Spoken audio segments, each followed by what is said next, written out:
contract with Valleyscapes Incorporated. All right, we're back to do a little episode of this nonsense. Where I actually did this, but I was a leader in technology and I screwed it up. So I have to redo it. But that's always good because I've seen it twice. What we're doing here is they're doing landscaping. Landscaping, yes. They don't even have their own internal landscapers. That's how pathetic TriMet is. They don't have. This should be in-house, should be a union position, good pay, decent benefits, but nope. If they had their way, they would privatize the whole operation, and I'm sure they're going to try to do that. And here's their little contract here. Okay, they have 200 landscape locations, and they're serviced on a regular and on call because something might happen. Emergency landscaping services are important. The landscape service is divided in 4 work zones, and I read this and I don't get it. It's hard to read. Like Zone 2 is generally defined as Orange Line, Southwest 5th, Jackson to Park Avenue Garage. Zone 4, Blue Line, 102nd to Cleveland. And Green Line Southeast, well, whatever. Okay. All 4 vendors were just non-responsive, and their proposals were rejected because they either did not submit a proposal or missing one or more of their proposed forms or did not use the correct forms. Therefore, the RFP was reissued with a due date. A total of 136 vendors were notified via TRIPS, whatever the hell that is. What is TRIPS? Let me look that up. Paste and search for TRIPS. It's nothing in there. Of which 2 firms submitted responsive proposals. A source evaluation committee comprised of TriMet's maintenance and engineering construction divisions reviewed and evaluated the proposal. The evaluations included qualifications of the proposer, qualifications of the staff, workforce diversity, which the Supreme Court, by the way, has put a dent in, work plan, and price. Okay, after evaluating proposals, concluded that both NEA and Valleyscapes were within competitive range. Okay, so see now here's the bid.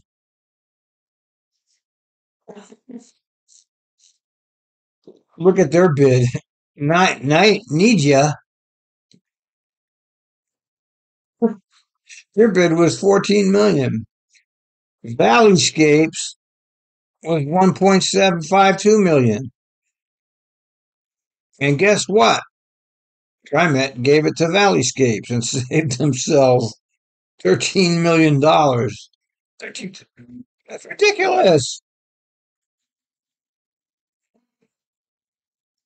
All right, let's hear what the king of TriMet has to say and his buddy Ozzy. For on-call landscape and bioswale maintenance services.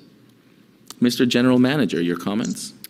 Presiding Officer Gonzalez and members of the board, this resolution addresses contracted landscape services that are required for about 200 locations within the TriMet Service District. Those locations are divided among 4 zones.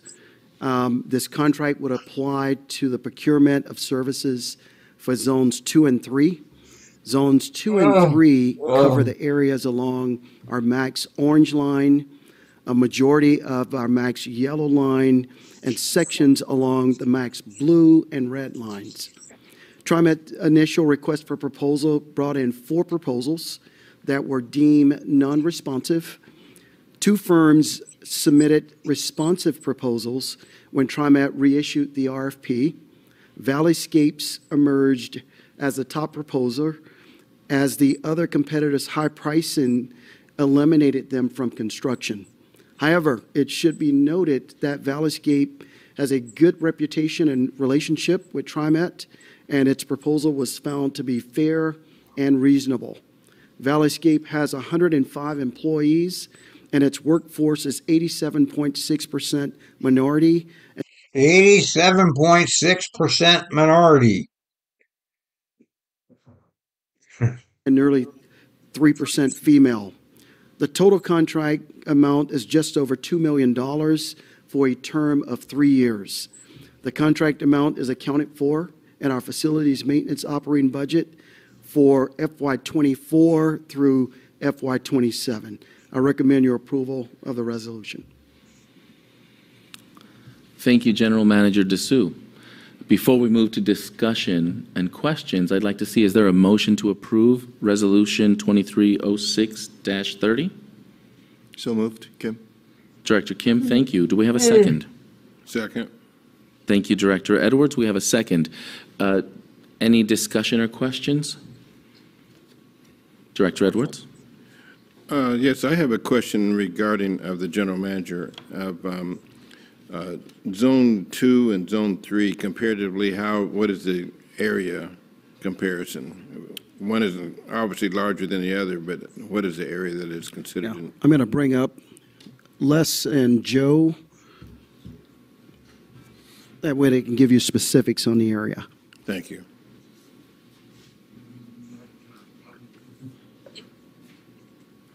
Okay. Good morning. Les Bittler, Director of Procurement Supply Chain Management. Thank you, Director Edwards. What we've tried to do is divide the zones up equally geographically. So this is a zone that is both on the northeast side as well as the southeast side along the orange line and the yellow line. So in order to divide the work up equally, we've determined those geographic zones and the scope of work so that one contractor, isn't overloaded, so that all 4 contractors, all 4 zones have an equal amount of work. Okay, I guess my question is that maybe I didn't articulate it well, but Zone 2 seems to be almost twice as much in regards to the work and labor that would have to be done in compared to Zone 3. And that's in See what he's talking about here. Zone 2 costs 1.16 million, 1.63 million. And Zone 3 only costs 589,000. What's the difference? That's what he's asking. even if you look at the bid from the other contractor, it's substantially larger. It's a third as larger for Zone 2 than it is for Zone 3 in their bid. Well, So that's the reason it prompted the question is how extensive is the work that has to be done, even though they're comparatively the same size. There's obviously some substantially different labor-intensive work that has to be done in Zone 2 versus Zone 3. And I'd just like to know what that is. So Director Edwards, can I jump in? So I want to just get clarification. So you're comparing Zone 2 to 3? Yes. Is what you're doing.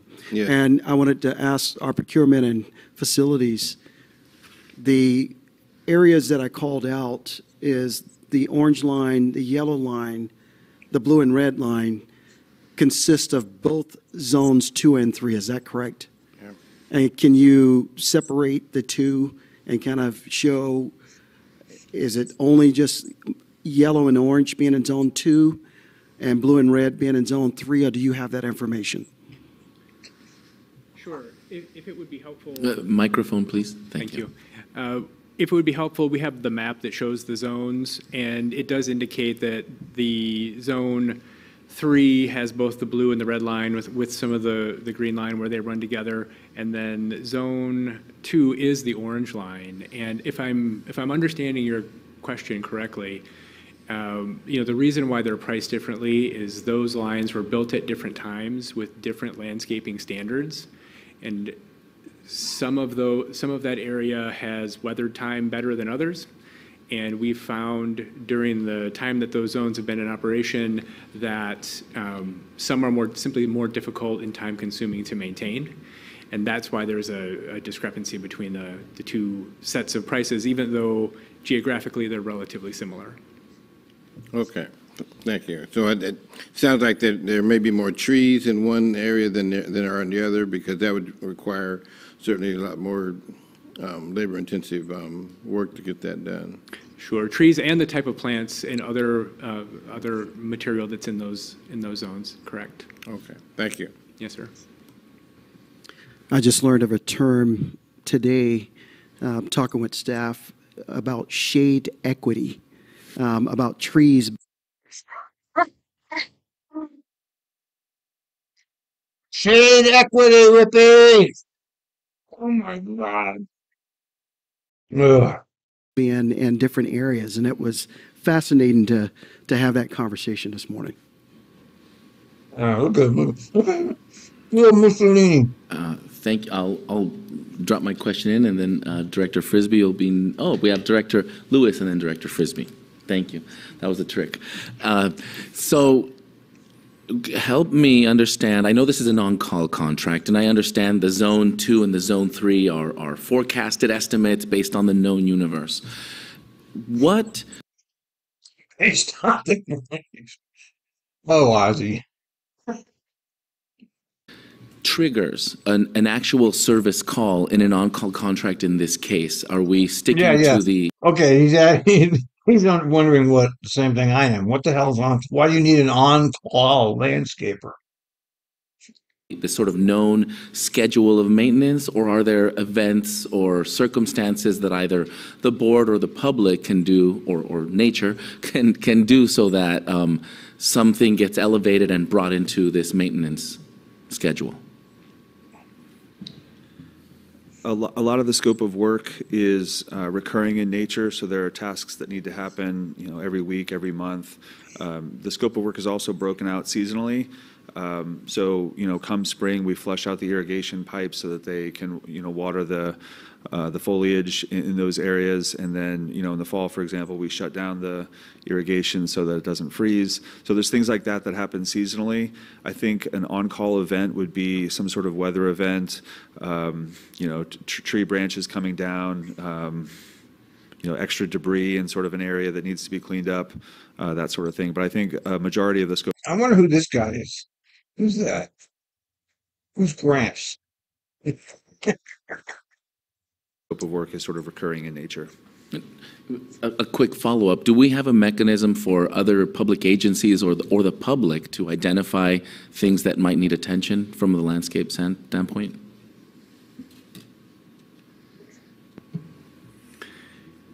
We do receive information from the public and from other agencies via a variety of different mechanisms. So yes, that does exist. Thank you, thank you. All right, Director Lewis? A quick question. In relation to the houseless camps that can impact, the landscape, are the costs associated with those weighed into, your bid, or is it high impact, low impact?